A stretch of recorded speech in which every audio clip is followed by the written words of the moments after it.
said this already. Anyway, today is a bit of a trigger warning because these facts are about clowns.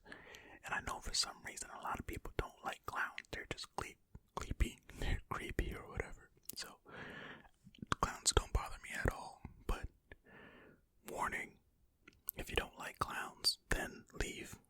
Okay, you've been warned. Also, YouTube stuff. Like, subscribe, bell, comment, all that jazz. I appreciate you. Alright, let's get into it. 10 facts about clowns. Fact number 1. The word clown first appeared in Wow.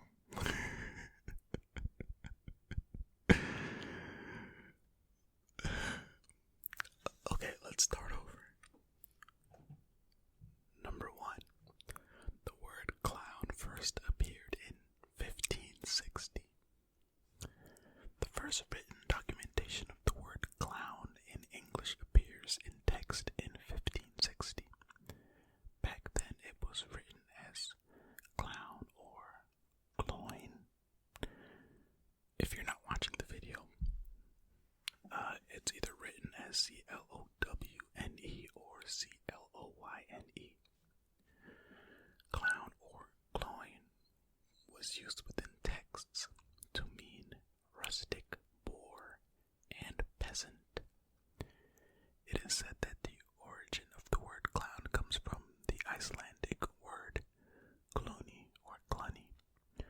The translation of the word gluni means clumsy person. Well, that makes sense since clowns are often seen as like clumsy, tripping over themselves and, falling down to make people laugh. Fact number 2. 2016 was the year of the Great Clown Scare. In 2016, we saw the Great Clown Scare, where across the globe there was an abnormal number of clown sightings. These sightings of people dressed as evil clowns drew attention because they were found hanging around in forests and schools. This wasn't just happening in the USA, but also Canada, UK, and 17 other countries around the world. The first sighting, which is believed to have sparked the movement, was in Green Bay, Wisconsin. It was said to have been a publicity stunt to promote the release of a new horror film. As a result of these sightings, countries took various precautions to deal with the global clown situation.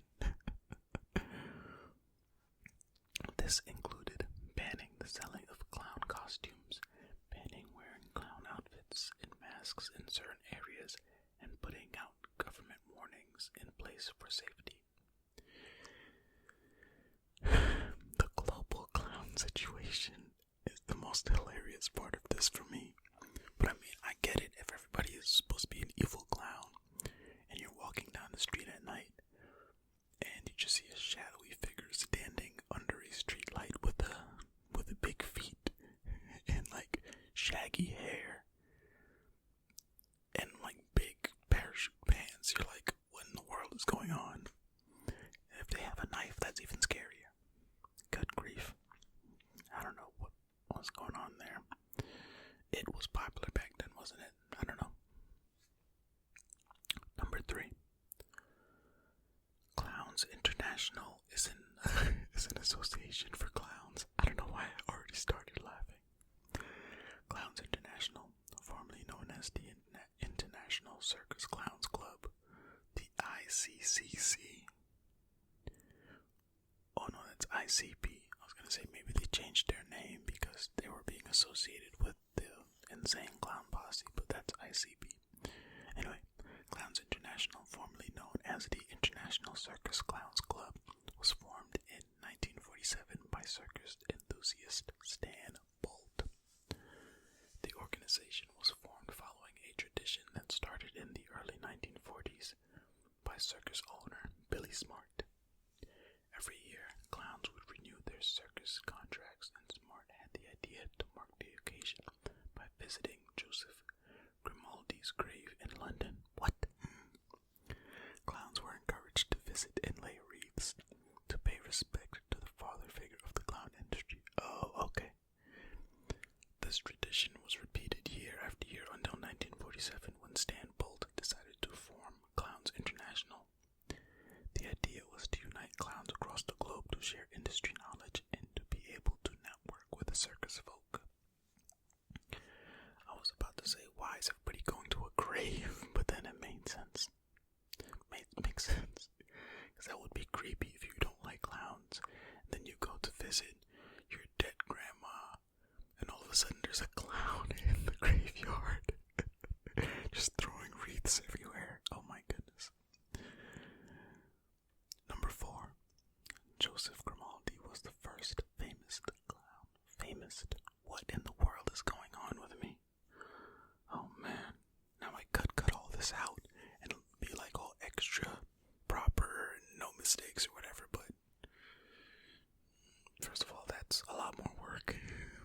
Second of all, I mean, why? I don't know, it adds a bit of charm, doesn't it?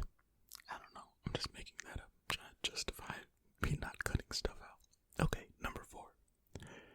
Joseph Grimaldi was the first famous clown.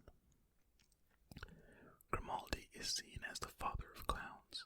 He was amongst some of the first clowns to perform professionally, and he is the most well known within the industry for his contribution to clowning. He first appeared on stage in England in 1802 as the clown Joey, who became known for his slapstick humor and physical tricks. In 1802, Grimaldi became the sole resident clown at Sadler's Wells Theatre in London. Some of the first professional stage clowns alongside Grimaldi were William Kemp and Robert Amin, who both worked with Shakespeare in the 17th century. Okay, now that makes sense why they were going to his grave. You know, the father of clowning. Number 5. Clowns paint their face to exaggerate expressions. Grimaldi was the inventor of the face paint that clowns wear as their stage makeup. The first appearance Grimaldi made wearing face paint was when he was playing his character Joey the Clown. The theater called Sadler's Wells in London had closed for refurbishment in 1801 and reopened in 1802 with the clown Joey as the main role. Grimaldi wanted to make an outstanding appearance for the reopening, so he spent some time redesigning his character and his appearance. This is when the face paint trend began. He started with a white base layer that covered his face and neck. He then added red triangles on his cheeks, grinning red lips, thick eyebrows to exaggerate his expressions. Grimaldi's biographer Andrew McConnell Stott explained that this was pivotal at the time, and this face paint became one of the most influential theatrical designs of the 1800s. Yeah, I mean, I feel like it makes sense if you have these colorful things on your face. So from a farther distance, you can also see better what's going on if you're not sitting right up close to. I mean, he was doing this in a theater, so smart on his part.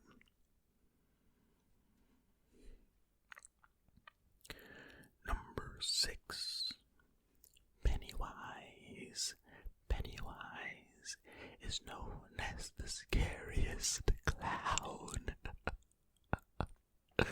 Clowns have been used in horror films and books for many years as mysterious and evil characters. But the scariest known evil clown is Pennywise from Stephen King's horror novel.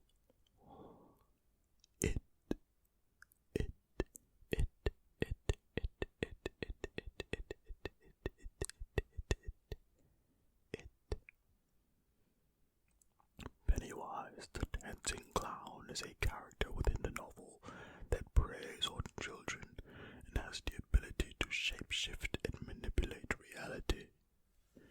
Pennywise comes to haunt the children causes uproar as it cannot be seen by adults.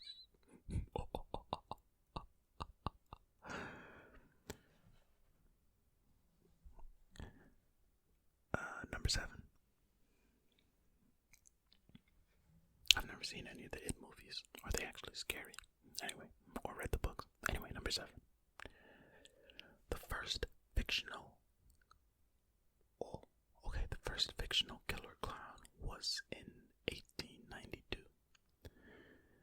The first killer clown to appear on stage was Ruggero Leoncavallo's opera titled Pagliacci. The Italian word Pagliacci means clown, and the opera tells the tale of a love affair. This love affair and betrayal led the character dressed as the clown to stab his lover. The opera is performed in the style of commedia dell'arte, which is an Italian style of performance that involves the actors wearing masks and dressing similarly to clowns. I mean, okay. Cool, I guess. Now we know. Alright, cool. Number 8. A jester is not a clown. You may think that a clown and a jester are the same things, as they both are colorful entertainers, but they are actually two different types of characters. They both wear colorful clothing to exaggerate their characters. A clown is known as a performance artist who performs slapstick and has a routine planned out. A jester, however, is known as an entertainer who jokes and mocks and will improvise on the spot. The difference being that a clown makes a fool of themselves, whereas a jester makes a fool of the audience. Clowns are associated with the circus, whereas jesters have been for the private entertainment of royalty in medieval times.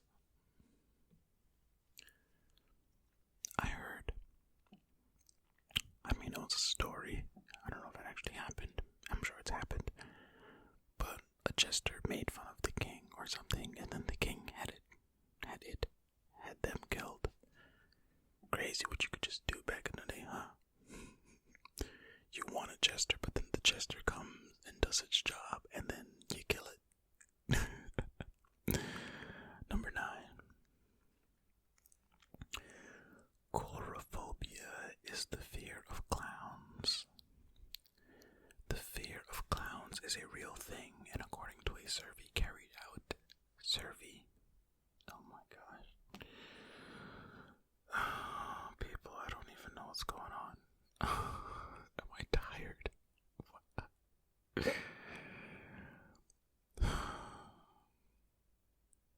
Number 9. Coulrophobia is the fear of clowns. The fear of clowns is a real thing, and according to a survey carried out in 2016 by Chapman University, 7.8% of Americans that took part were afraid of clowns. The study looked at the top American fears, and clowns came within the top 4 most common answers within personal fears. Following the Great Clown Scare of 2016, Fox conducted a survey that revealed the outcome that Americans were more afraid of clowns than they were climate change. Oh, brother. The study showed that due to the increased fear in these random sightings of evil clowns, people were becoming increasingly worried about their safety. A poll conducted as part of the investigation showed that from the 1,999 who took part, 42% were afraid of clowns in some capacity. The study showed that around 1 in 3 voters between the ages of 18 to 29 had at least mild coulrophobia. Why can't these things just be called like clownophobia? Wouldn't that just be easier? Also, it actually makes sense why people are more afraid of clowns than climate change, because for most people living today, climate change isn't something that is probably going to really directly affect them. Or it dress up as a clown and stab you tomorrow. So, I guess that makes sense in that regard. Number 10, the final fact about clowns in today's video. There is an International Clown Week. International Clown Week was passed in U.S. law by President Richard Nixon on August 2nd, 1971. It is celebrated every year in the first week of August with the concept of celebrating, informing, and promoting the clown industry. The first celebrations arose in the 1950s with smaller gatherings and volunteer shows being held to promote all things about clowning around. In 1967, the Clown Club of America encouraged its members to write to Congress to make the week official. Okay, what is it? Bonus. Clowns have become embedded within modern entertainment through performance and film. Although over the years there has been a decline in the number of circus shows, their legacy will live on through children's birthday parties and modern horror films. Wow. Okay, so there you have it. 10 facts about clowns. Was there anything there that you didn't know before? Are you now going to enroll in clown college because of this video? If you are, and you are at the top of your class, and you're giving a speech, shout out this channel. Anyway, be well. Hopefully I did not scare you into staying awake. Enjoy the rest of your whatever's going on. Alright, thanks for watching. I appreciate you. Be well. Be well. Be well.